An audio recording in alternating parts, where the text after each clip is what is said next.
Hey guys, welcome back to a brand new sports debate video. So for today's NBA video, Jared and I are going to be discussing who we think will be the MVP at the end of the regular season. So not right now on March 23rd, but in May, just a little over 2 months or under 2 months from now, then in May at the end of the regular season, who do we think will be the MVP then? So we're going to go to Jared first, and then after that, I'll go. Right. So I'm definitely going to pick James Harden for this choice here. I think James Harden has shown how well he's done. He came into a new environment this year with the Brooklyn Nets, right from the Houston Rockets, and he started off, playing just how he always has. All his star abilities and everything he's done so well. His stats right here, I have him. He's nearly averaging a triple double. He's 25.3 points per game, 8 rebounds per game, and 11.1 assists per game, which he leads the league in right now. And he's top 25 in all of these stats. And he's also doing this with the star roster next to him. He's got Kyrie, KD. Now with the recent acquisition of Blake Griffin, we'll have to see how that affects him. Although I think he's going to continue doing just as well with Blake Griffin on his side. I also think that he needs to be able to still win even without these stars right next to him. He's shown that he can though, even with Kevin Durant hurt right now. He's 8-2 in his last 10 games. He's still showing that he has the ability to lead this team whether the stars are there or are not. And I think if you ignore the little messy start he had with the Rockets, the drama that happened there, I think he's done really well this year, being a team leader on the Nets, even though he just came. And I also think with the recent injuries, sadly, of Joel Embiid and LeBron James, and as well as Anthony Davis, who may have not been making as big of a case for MVP, but could be up there if he had been healthy this whole season. Without those two or three stars playing, especially LeBron James and Joel Embiid, who are making serious MVP runs, I think James Harden his path to MVP is eased a lot more. Yeah. So like you said, like maybe many people may have thought that Joel Embiid or maybe even LeBron James would have been MVPs, but once they went down with their injury, right? Like if we're talking about who's MVP right now, then maybe you can still have one of those two. But I think them being injured right now definitely hurts their case for a regular season MVP at the end of the regular season.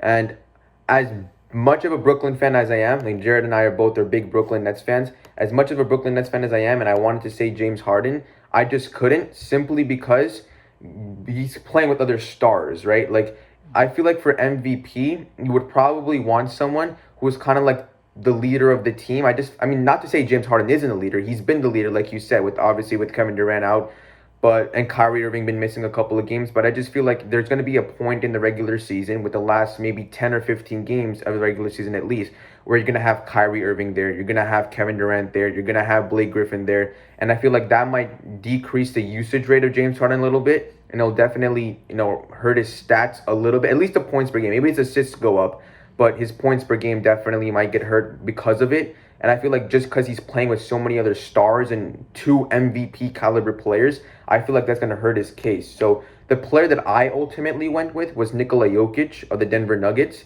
And Nikola Jokic and James Harden have pretty similar stats. So Jokic is averaging 27.1 a game.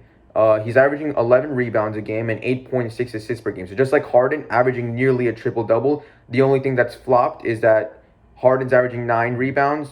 Jokic is 11 rebounds. Harden's averaging 11 assists. Jokic is 8 assists. So that's the only thing that's flipped. But pretty much they've been averaging nearly triple-double, nearly the same amount of stats. And the point is that Nikola Jokic, this is his team for the rest of the year, right? Like he's not having another MVP player returning to his team. Like this is his team for the rest of the year. And maybe with his second best player is Jamal Murray. James Harden's best player next to him is Kevin Durant. So like it's a big difference. And I feel like, putting up the same numbers and in a harder conference as well in the Western Conference, I feel like they can be a top 3 seed at the end of the year with the Lakers probably dropping down without LeBron. So I feel like Nikola Jokic would have been the better pick for me in this situation. But I can definitely see where we're coming from with James Harden, given what he's done this year. Yep. I guess we'll see at the end of the season.